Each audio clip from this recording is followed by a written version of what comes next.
Hello everyone, I am Sushant. हम इंसानों को जिंदा रहने के लिए 7 बेसिक चीजों की जरूरत होती है। वो 7 बेसिक चीजें हैं पानी, खाना, घर, हवा, सेफ्टी, कपड़े और आराम। इन 7 बेसिक चीजों को 7 नेसेसिटीज ऑफ लाइफ भी कहा जाता है। इन सभी चीजों को पाने के लिए हमें एक कीमत अदा करनी पड़ती है। सदियों पहले ये कीमत हम चीजों को एक्सचेंज करके अदा करते थे। जैसे अगर किसी को अनाज की जरूरत है तो वो बदले में अपने पास की किसी चीज को एक्सचेंज करके अनाज ले लेता था। इस सिस्टम को हम बार्टर सिस्टम कहते हैं। बार्टर सिस्टम में कई तरीके के फ्लॉज होने की वजह से हम इंसानों ने करेंसी सिस्टम बनाई। जब किसी एक चीज की कॉमन वैल्यू होती है और जिसकी मदद से हम कभी भी कुछ भी खरीद सकते हैं, उसे हम करेंसी कहते हैं। Over a period of time हमने कई तरीके के करेंसीज देखे, गोल्ड और सिल्वर कॉइन से लेके आज की मॉडर्न करेंसीज पेपर नोट तक। जैसे जैसे टेक्नोलॉजिकल एडवांसमेंट्स आते गए, हम अपने पैसों को और आराम और सुरक्षित तरीके से हैंडल करने के लिए debit card, credit card, cheque और डिमांड ड्राफ्ट जैसी सुविधाएं बनाई। हर चीज को और बेहतर बनाने की जुनून की वजह से हम इंसानों ने क्रिप्टो करेंसीज भी बनाई। लेकिन ये क्रिप्टो करेंसीज होती क्या है? क्रिप्टो करेंसी 2 शब्दों से बनता है। क्रिप्टो मतलब सीक्रेट या कोडेड और करेंसी मतलब जिसकी कुछ कॉमन वैल्यू हो। क्रिप्टो करेंसी एक डिजिटल करेंसी होती है, मतलब ये फिजिकली एग्जिस्ट नहीं करती। ये एक डिसेंट्रलाइज सिस्टम का हिस्सा होते हैं, जिसका मतलब इस पे किसी गवर्नमेंट या इंस्टीट्यूट का कंट्रोल नहीं होता। अब आप सोच रहे होंगे कि अगर इसे कोई गवर्नमेंट या इंस्टीट्यूट रेगुलेट नहीं करती तो ये करेंसी काम कैसे करती है? इन करेंसीज को एक प्रोग्राम बनाता है। इसकी शुरुआत 2009 में बिटकॉइन के साथ हुई, जब सातोशी नाकामोटो के नाम से किसी ने ये प्रोग्राम इंटरनेट पर डाला। शुरुआत में ऑनलाइन मैथ्स पजल सॉल्व करने पर बिटकॉइन एज अ रिवॉर्ड मिलता था, लेकिन जब लोगों को एहसास हुआ कि इसे एज अ कॉमन करेंसी भी यूज किया जा सकता है, इसकी डिमांड बढ़ी। इन क्रिप्टो करेंसीज की खास बात यह है कि ये सिर्फ एक फिक्स्ड क्वांटिटी में ही बन सकते हैं। फॉर एग्जाम्पल, बिटकॉइन की मैक्सिमम लिमिट 21 मिलियन कॉइन्स ही है, जिनमें से 18.9 मिलियन कॉइन ऑलरेडी बन चुके हैं और बाकी के साल 2140 तक बन जाएंगे। फिक्स क्वांटिटी में होने की वजह से एक बात तो क्लियर है, जैसे जैसे इनकी डिमांड बढ़ेगी वैसे वैसे इनकी वैल्यू बढ़ेगी। अब आगे सवाल आता है इनकी सेफ्टी का। ये करेंसीज कितने सेफ होते हैं? आज के समय में बिटकॉइन के अलावा कई हजारों क्रिप्टो करेंसीज एग्जिस्ट करते हैं। ये सभी क्रिप्टो करेंसीज एक बहुत ही स्पेशल और अमेजिंग टेक्नोलॉजी से चलती है, जिसे हम ब्लॉकचेन कहते हैं।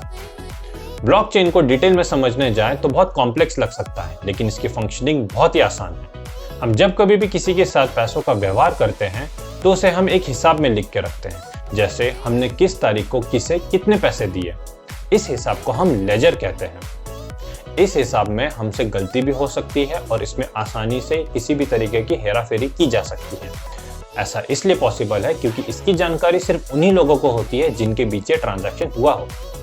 लेकिन इमेजिन कीजिए अगर इस लेजर की मल्टीपल कॉपीज हो तो इसमें किसी भी तरीके का गड़बड़ कर पाना इम्पॉसिबल होगा। इमेजिन कीजिए 2 लोग हैं, राम और श्याम। राम ने श्याम से कुछ चीज खरीदी जिसके बदले में वो पेमेंट बिटकॉइन में करना चाहता है।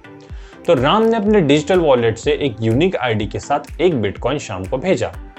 श्याम को वो 1 बिटकॉइन मिलने से पहले ये सारी ट्रांजैक्शन की डिटेल्स क्रिप्टो करेंसीज के नेटवर्क पे जाती है, जहां नेटवर्क में प्रेजेंट सभी कंप्यूटर्स के लेजर में से ये सारा डेटा वेरीफाई होता है कि राम के वॉलेट में उतना सफिशिएंट कॉइन्स है भी कि नहीं कि वो श्याम को 1 कॉइन भेज पाए, या फिर श्याम का कोई डिजिटल वॉलेट है कि नहीं जिसमें वो कॉइन रिसीव कर पाए।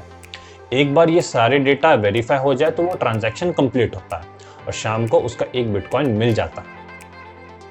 जैसे कि आमतौर पे हम अपनी किताबों में हिसाब लिखते वक्त जब एक पेज भर जाता है तो दूसरे पेज में कंटिन्यू करते हैं, वैसे ही इन सभी डिजिटल ट्रांजैक्शन के डिटेल्स ब्लॉक्स में स्टोर करके रखे जाते हैं। जब एक ब्लॉक भर जाता है तो दूसरे में, जब दूसरा भी भर जाए तो तीसरे में, and so on. In blocks की खास बात यह है कि हर ब्लॉक का आखिरी ट्रांजैक्शन का कोड अगले ब्लॉक के पहले ट्रांजैक्शन के कोड से लिंक्ड रहता है, जिसकी वजह से ये सभी ब्लॉक्स एक दूसरे से एक चेन की तरह कनेक्टेड रहते हैं, हेंस ब्लॉक चेन।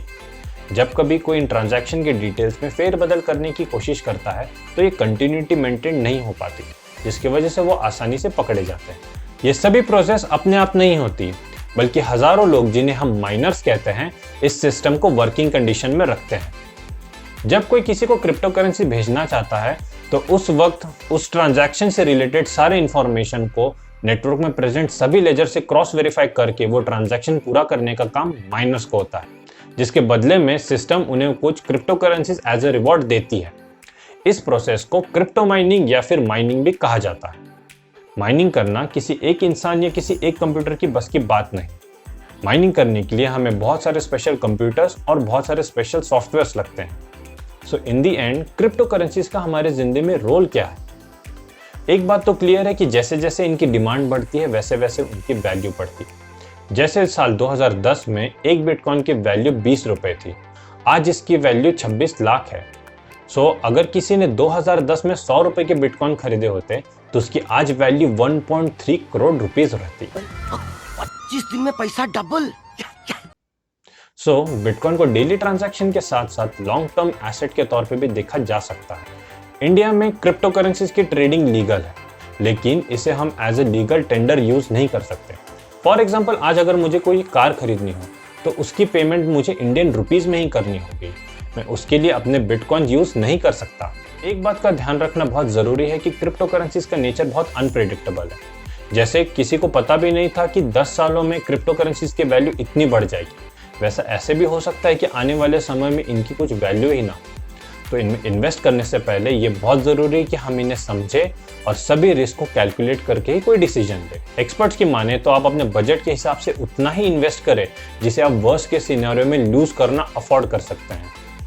पास्ट के रिकॉर्ड्स के लालच में आकर इसमें सभी कुछ अपना इन्वेस्ट करना बहुत ही गलत बात है। आपको क्या लगता है, आने वाले समय में क्रिप्टो करेंसीज का हमारे लाइफ में क्या रोल होगा? कमेंट करके जरूर शेयर करें। अगर ये वीडियो आपको अच्छा लगा हो तो प्लीज इसे लाइक करें और अपने फ्रेंड्स और फैमिली के साथ शेयर करें। See you guys in the next video. Till then, stay home, stay safe.